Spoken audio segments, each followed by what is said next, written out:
Hello everybody, welcome to my channel. My name's Mel. Thank you so much for joining me today for my Reading Diversely Stats game. So I will link my video in which I discuss this in greater detail in the description below, so you can go and check that out for all of the rules and everything and how that works. But basically this is a game that I play every month, and the idea is that I collect points for myself, and that gives me magnets. It might be easier if I just show you my board.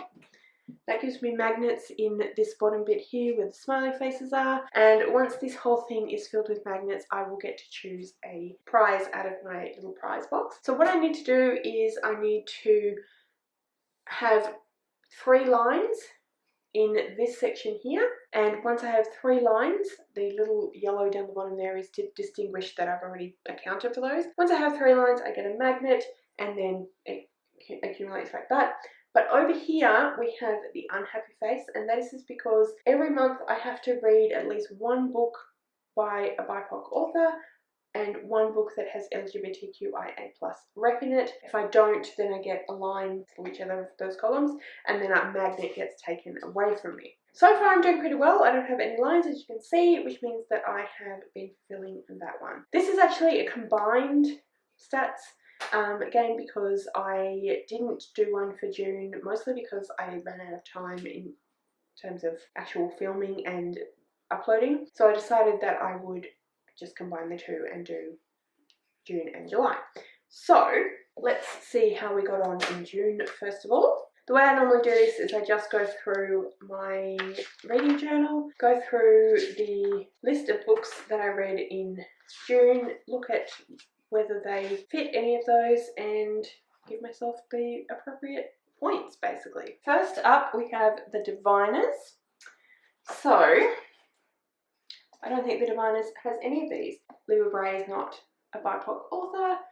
There is no LGBTQIA+ rep, not neurodiverse, doesn't feature any kind of health representation, definitely not Australian original, not translated, it's not a comic, didn't read it audibly, not a short story or verse, not really out of my comfort zone, paranormal, historical, definitely wouldn't say, doesn't fit into the buzzword-a-thon, which is the year-long sort of reading challenge that is being run by Kayla from Books and Lala, which I did decide at the beginning of the year that I wanted to try and do that, but I've failed very badly throughout most of the year. And then I will look at whether I finished my TBR at the end. So The Diviners gets me no points, unfortunately. You know what? It's going to be easier if I hold it there. Alright, then we have 10,000 Doors of January. So I am afraid that I don't think that 10,000 Doors of January has any of those either, so that doesn't get me any points. The Witch King by H.E. Edgman, that will get me a line here for BIPOC because H.E. Edgman is an Indigenous American author. Also gets me a line in LGBTQIA+ because H.E. Edgman is a trans author and also the main character is a trans person. Neurodiverse, no. Health, no. Australian, Aboriginal, no. Translated, no. Audiobook, no, I read it physically. Short book or written in verse, definitely not. Out of my comfort zone, no, it's a fantasy, urban fantasy. Buzzword, no.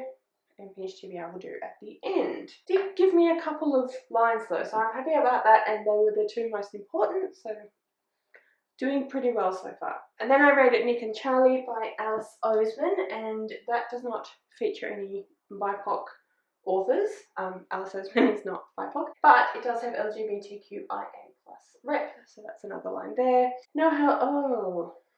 No, not really any mental health or physical health in that one. Alice Oseman is English, so that doesn't count for that. Definitely not translated. This one is not a comic.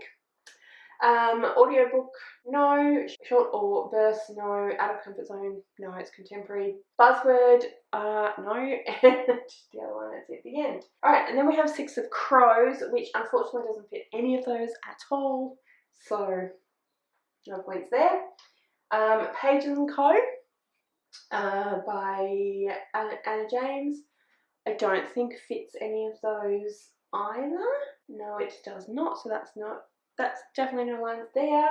And then Womerah, no, I don't, no, that doesn't fit any of those either. So I did okay though. I did okay. I got 2 lines for LGBTQIA+ and 1 line for BIPOC. So at least I don't have to remove any magnets from myself. So I'm happy with that. So that was June. Oh, hang on. I have to finish TBR. Did I finish my TBR? No, I did not.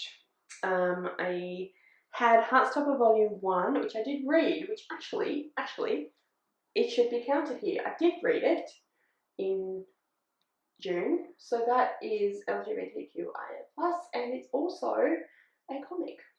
So that's that. I'm happy with that. I read The Witch King. I read Pruitt the Gates was on my TBR as well, and I didn't read that. The Diviners I did. $10,000 January I did. Womerah I did. I'll Give You the Sun was also on my TBR, but I didn't read it. The Bride Test I DNF'd that book.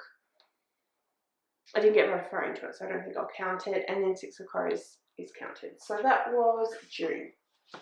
So I don't get a line finished TBR. As you can see, I don't really get lines there very often at all. Anyhow, let's have a look at July.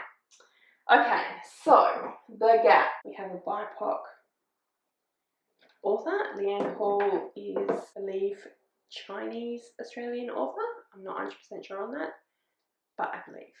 I could be wrong, so I apologise. But that gives me a line there nonetheless. Stand Still, Stay Silent. Not a BIPOC author. No LGBTQIA+. Rep. Neurodiverse, I don't think so. Health, dealing with a pandemic. The Aftermath, yeah, you know what? I think it counts. Australian Aboriginal author, no. Translated, yes. Translated from Finnish, I believe. It's a graphic novel, so that's a line there. Didn't read it audibly. It's not a short book or written in verse. It is a little bit out of my comfort zone. Comic books are a little bit out of my comfort zones. Buzzword, no. And Finished TBR we'll come back to, but I won't get one there anyway. Alright, then we have A Grave Talent. So that does not have a BIPOC. Beth O'Leary is not a BIPOC author. There's no not Beth O'Leary. Laura King. There's no, there is LGBTQIA+ rep because Kate Martinelli, the main character, is queer. So that's that. Neurodiverse, no. Health, no. Australian Aboriginal author, no. Translated, no. It's not a comic. Didn't read it via audiobook. It is not written in verse and it's not a short story. It's not out of my comfort zone at all. It doesn't fit buzzword, I don't think. No. That's still doing alright though, I think. The No Show by Beth O'Leary. So that doesn't fit into any of those, I don't think. Nope, nope, nope, nope, nope, nope, nope, nope, nope. That's okay though, because I've still got BIPOC. I don't get any lines there. Let's hopefully see that. I'm pretty sure LGBTQIA+ will be covered because yes, I read The King's Men by Nora Sakavic. So that is not, Nora Sakavic is not a BIPOC author, but it does feature LGBTQIA+ rep. Mental or physical health, yes, definitely. Australian Aboriginal author, no. Translated, no. Comic, no. Audiobook, yes, I listened to it audibly. Short story or verse, no. Out of my comfort zone, no. Buzzword, no. And I unfortunately did not finish my TBR at all by a long shot. So let's have a look. I have 4 lines now, but in order to get the magnet I need the 3. So I have 3 lines for BIPOC. A little yellow texter so I can tell myself. So that's that one, which means I get a magnet. We'll pop this pretty one. Look at that. Isn't that pretty? That can go a bit bigger. That can go there. That'll take up a bit more space. Cheeky. So that was that one. And then 3 lines there. So that's another magnet. And we'll go with this one this time. I don't know how well you can see with the sunshine, but they're very pretty. That one. And then Health gets another one because that's 3 lines there. Doing pretty well. So that's another magnet. Comic has 3. And that's another magnet. These bigger ones are not going to fit. No. I have to go for the smaller, not quite as pretty ones. So that's that one there. So I think as long as I get that filled up like that with the smaller ones, then I get my prize. It might take a little while, but I'm very happy with that. It's doing well. So no lines there, which means I didn't have to take a magnet off. Yeah. I'm doing well, especially with LGBTQIA+, so I'm happy with that. But yes, so that is my stats game, my diversity stats game for the months of June and July. Let me know in the comments below what you think of my game. Also, if you have a name for it, because I'm still struggling to think of a name, let me know that as well. If you would like to leave me a comment but you don't know what, then leave me a nice pretty sort of patterny emoji, if that makes any sense, because we have some lovely pictures on these magnets. All of my social media details are listed in the description below, so if you'd like to go and follow me on any of those other platforms, please feel free to do so. Thank you so much for watching. I really hope you enjoyed this video. If you did, I would absolutely love it if you would subscribe to my channel and give this video a thumbs up. And yeah, like I said, thank you so much for watching. I really hope you enjoyed this video, and I will see you next time.